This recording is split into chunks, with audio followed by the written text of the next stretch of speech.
అభ్యుదయ రైతు దర్శి శేషారావు గారి పొలంలో పిఎండిఎస్ వేసిన పొలాన్ని పరిశీలిస్తున్న ప్రకృతి వ్యవసాయ జిల్లా ప్రాజెక్టు మేనేజర్ కె అమలకుమారి. సంవత్సరాల నుంచి కూడా వరుసగా పిఎండిఎస్ అంటే ప్రీ మాన్సూన్ డ్రై సోయింగ్ అంటే 30 రకాల విత్తనాలతో ఈ పొలంలో ప్రీ మాన్సూన్స్ అంటే ఋతుపవనాలకు ముందుగానే వేసవిలో మరి వర్షాలలో ప్రారంభం కాకముందే ఇవన్నీ వేసుకోవడం వల్ల మరి వారు అనుభవం ఎలా ఉంది, ఇవన్నీ వేసుకోవడం వల్ల భూసారం ఎలా పెరిగింది, భూగోళిక లక్షణాలు ఎలా మెరుగుపడినాయి, మరి తర్వాత వేసే పంటలకు ఏ విధంగా లాభదాయకం అనిపించింది అనేది మనం శేషారావు గారి మాటల్లో విన్నాము. మీ అనుభవం చెప్పండి కొంచెం. ఈ పిఎండిఎస్ వేశారు కదా ఈ సంవత్సరం, చాలా బాగుంది.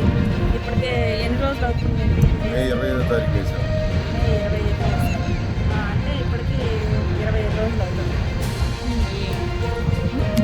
27 రోజులు అవుతుంది.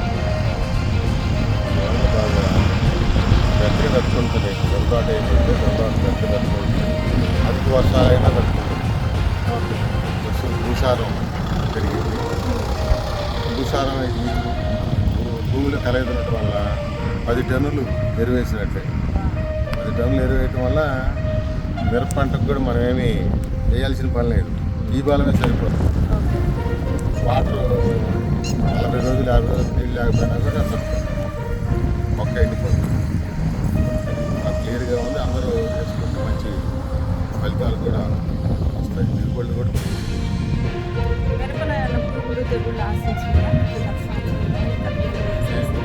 తట్టుకుంటుంది. చాలా దృఢంగా ఉండడం వల్ల మొక్క కూడా ఆ శక్తి వచ్చి మొక్క కూడా తట్టుకుంటుంది. చెడుపేడలు తట్టుకుంటుంది.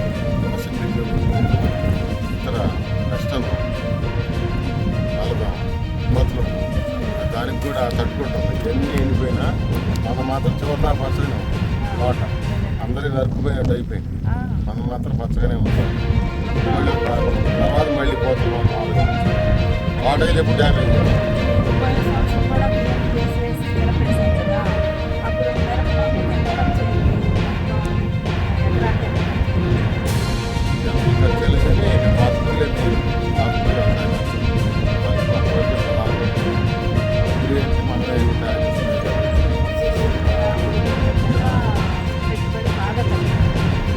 జనరల్గా అయితే రసాయనిక ఎరువులు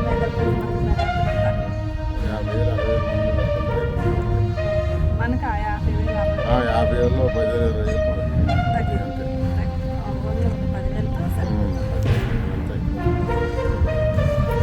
ఎరువు బలం కట్టలు కూడా పెద్దగా అవసరం ఉంటుంది.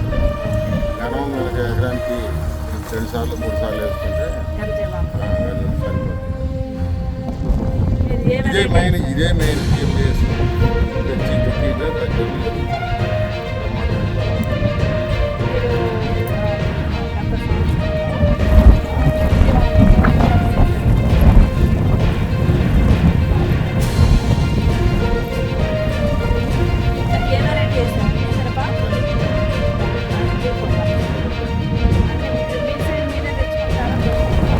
పంటలు తెచ్చుకుంటాం. లేకపోతే 2 నెలల తర్వాత మళ్ళీ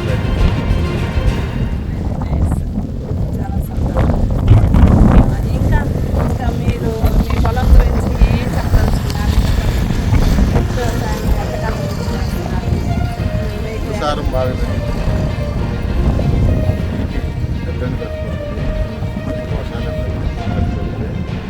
ఊరు పుల్లబారటం వల్ల ఊరు పాత కూడా కాదు.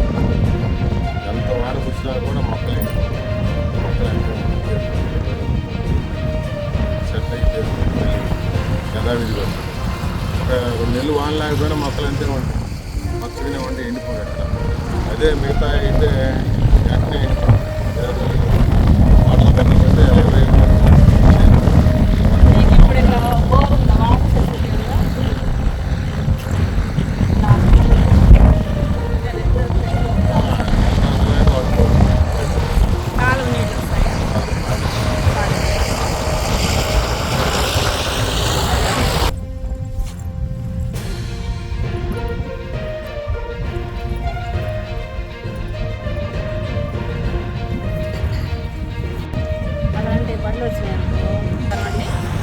పల్నాడు జిల్లాలో ప్రకృతి వ్యవసాయం ప్రారంభమైపోయాయి. ఈ సంవత్సరం ప్రకృతి వ్యవసాయ పనులన్నీ కూడా ప్రారంభించుకున్నారు రైతు సోదరులు. ఈ సంవత్సరం ఏంటంటే ముఖ్యంగా తొలకరి వర్షాలు ముందే వచ్చేసింది. ఒక నెల రోజుల ముందుగానే మనకి ఇవన్నీ కూడా వాతావరణం అంతా కూడా వర్షాలు ముందే వచ్చినాయా అన్నట్లు ఇప్పటికే పోయిన నెలలో దాదాపు 10 రోజులు వర్షాలు పడినాయి. వీటన్నిటి నేపథ్యంలో రైతు సోదరులకు తెలియజేసేది ఏంటంటే మరి ప్రధాన పంట వేసుకోవడానికి ముందుగా ఈ PMDS విత్తనాలు అనేది వేసుకోవాలి. PMDS అంటే ప్రీ మాన్సూన్ డ్రై సోయింగ్. అంటే ప్రీ అంటే ముందుగా, మాన్సూన్స్ అంటే విత్తుకోవడాలు, డ్రై అంటే పొడి వాతావరణంలో విత్తుకోవడం. ప్రీ మాన్సూన్ డ్రై సోయింగ్ అంటే ఋతుపవనాలు రావడానికి ముందుగానే వేసవిలోని ఈ PMDS విత్తనాలు విత్తుకోవడం. అంటే 30 రకాల విత్తనాలు ఉన్నాయి దీనిలో. అంటే పప్పు దినుసులకు సంబంధించి మరి పెసలు, కందులు, శనగలు, అలాగే నూనె గింజలకు సంబంధించి ఆవాలు, ఆముదము, వేరుశనగ, అట్లాగే మన పెసరట్ట పైరులకు సంబంధించి జొన్న, జీలుగా, పిల్లి పెసర, అలాగే మనకి ఇంకా సుగంధ ద్రవ్యాలకు సంబంధించి మెంతులు, మరి అట్లాగే ఇవన్నీ ధనియాలు, ఇవన్నీ కూడా వీటితో పాటుగా మనం ఆకుకూరలు, కూరగాయలు, తీగజాతి, దుంపజాతి, ఇవన్నీ కూడా అంటే తోటకూర, గోంగూర, పాలకూర, చుక్కకూర, కొత్తిమీర, అట్లాగే వంగ, బీర, పొట్ల, సొర, ఇట్లా ఇవన్నీ కలుపుతుంది. అంటే పప్పు గింజలు, చిరుధాన్యాల్లో కూడా సజ్జలు, జొన్నలు, రాగులు, కొర్రలు, అంటు కొర్రలు, ఇలాంటివి. ఇలా పప్పు దినుసులు, మరి చిరుధాన్యాలు, పచ్చిమిరపకాయలు, ఆకులు, కూరగాయలు, ఇవన్నీ కలుపుకొని దాదాపు 30 రకాలు మన ప్రకృతి వ్యవసాయ సిబ్బంది ఒక కిట్ లాగా తయారు చేసిస్తారు. ఆ కిట్ అంటే ఒక్కొక్క కేజీ అట్లా కొన్ని అర కేజీ, కొన్ని ఏమో గ్రాముల్లో ఉంటుంది. ఇవన్నీ కలిపి ఒక కిట్ లాగా తయారు చేసి ఈ ప్రీ మాన్సూన్ విత్తనాలు అనేవి రైతులకు అందుబాటులో ఉంచుకుంటారు. ఎట్లా మరి ఇక్కడ పెరుగుపాటు గ్రామంలో శాసనాలు అలాంటి రైతులు చాలా బాగా ఎట్లా అప్పుడే రైతు ప్రకృతి వ్యవసాయం చేస్తున్న రైతులు ఇప్పటికే వేస్తున్నారు. దీనివల్ల ఉపయోగం ఏంటంటే మరి ఈ మొక్కలన్నీ కూడా మొక్కలు తమ ఆహార పదార్థాలు తామే తయారు చేసుకుంటాయి. తయారు చేసుకున్న ఆహార పదార్థాల్లో కొంత మరి కానులు, కాయలు రావడానికి ఉపయోగపడతాయి, కొంత వేరు పెరుగుదలకు ఉపయోగించుకుంటుంది, మరికొంత అంటే దాదాపు 30% వరకు నేలలో ఈ ఆహార పదార్థాలను కార్బోహైడ్రేట్స్ని రిలీజ్ చేస్తుంది. ఈ రిలీజ్ చేసినవన్నీ కూడా సూక్ష్మజీవులకి ఆహారంగా ఉపయోగపడతాయి. మరి బయోడైవర్సిటీ అంటారు, అంటే జీవ వైవిధ్యం. 30 రకాల పంటలు వేయడం వల్ల జీవ వైవిధ్యం అనేది ఏర్పడి మరి కూడా ఒక్కొక్క రకం పంట ఒక్కొక్క వ్యవస్థ కొంత ఇది కొంత బాగా డీప్ రూటెడ్ ఉంటాయి, కొంత షాలో రూటెడ్ ఉంటాయి, కొంత మీడియం రూటెడ్ ఉంటాయి. ఇట్లా వేరు వ్యవస్థ వివిధ వేరు ఉండడం వల్ల నేలలో అక్కడ ఉన్న సంస్కృతి కూడా పోయి అంతేకాకుండా భూమి గుణాలు మరి ఇలా డెవలప్ అవడం వల్ల ఈ ఆకులన్నీ కూడా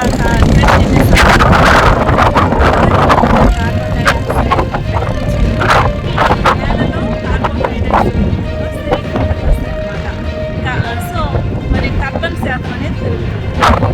ఈ కర్బన్ శాతం పెరగడం వల్ల మొక్కలు ఆరోగ్యంగా పెరుగుతాయి, బలంగా పెరుగుతాయి, భూమి సామర్థ్యం పెరుగుతుంది. మరి ఇప్పుడే మన రైతులు కూడా చెప్తా ఉన్నారు ఏమనంటే వర్షానికి మధ్య ఎక్కువ గ్యాప్ ఉన్నప్పటికీ కూడా మొక్కలు ఏమీ చనిపోకుండా, వాడబారకుండా, అంటే పెట్టకు గురి కాకుండా చక్కగా ఆరోగ్యంగా ఉంటాయి. పైగా అంత మాత్రమే కాదు, క్రాప్ రెసిలియన్స్ అంటారు. అంటే మనకి వరదలు వచ్చినా, హెవీ రెయిన్స్ వచ్చినా, అధిక వర్షాలు వచ్చినా కానీ వాటన్నిటినీ కూడా తట్టుకొని నిలబడతాయి. ఎందుకు అంటే వేరు వ్యవస్థ అనేది బలంగా ఉంటుంది. మరి భూమిలో చక్కగా గుల్లబారి భూభౌగోళిక లక్షణాలన్నీ కూడా ఆరోగ్యకరంగా ఉంటాయి. కాబట్టి భూమి ఆరోగ్యం మెరుగుపడటం వల్ల వేరు వ్యవస్థ బాగా అభివృద్ధి చెంది పడిపోదు. పెద్ద వర్షాలకు కానీ, గాలులకు కానీ దేనికి పడిపోకుండా ఆరోగ్యంగా ఉంటుందన్నమాట. కాబట్టి రైతు సోదరులందరికీ ఒక చిన్న సలహా ఏంటంటే, మా ప్రకృతి వ్యవసాయ విభాగం తరఫున మీరందరూ తప్పకుండా PMDS విత్తనాలు వేసుకోండి. ఇప్పుడు ఒకవేళ మీకు ఆ PMDS విత్తనాలు తర్వాత 40 రోజులు ఉండే టైం లేదు, అయిపోయింది అని ఎవరైనా అనుకున్నట్లయితే అలా పిఎండిఎస్ విత్తనాలు వేసిన తర్వాత మరి 5 అడుగుల దూరం పెట్టుకొని సాల్కి మధ్యలో అది ప్రత్తి అయినా మిరపైనా సరే ఆ పిఎండిఎస్లో ప్రధాన పంటలు 5 ఉండేటట్లు చూసుకోవాలి. అంటే ఒక్కొక్క జాతికి సంబంధించి ఒకటి, అంటే చిరుధాన్యాలకు సంబంధించి కొర్రలు, జొన్నలు లేదా సజ్జలు వీటిలో ఏదో ఒకటి, అలాగే గోరుచిక్కుడు, మరి అట్లాగే మినుములు, పెసలు ఈ రెండింటిలో ఏదో ఒకటి, మరి వంగ, బెండ ఇట్లా 5 రకాల పంటలు అన్నీ మిక్స్ చేసి ఈ సాళ్ళ మధ్యలో వేసుకొని, అలాగే మనం ప్రతి 5 అడుగులకు ఒక సాలులో ప్రతి అడుగు అంటే 5x1 అంటారు. 5 సాలుకి మధ్య 5 అడుగులు ఒక్కొక్కటి మధ్య 1 అడుగు దూరం పెట్టుకుంటూ మనం ఈ విధంగా వేసుకొని ఆ పిఎండిఎస్తో ప్రధాన పంటతో పాటు 5 రకాల పంటలు కూడా ఆటోమేటిక్గా వచ్చే విధంగా, అట్లాగే 1 కేజీ మాత్రం బయోడైవర్సిటీ అంటే 25 రకాల పంటలు అన్నీ కలిపి 1 కేజీ ఉండేటట్టు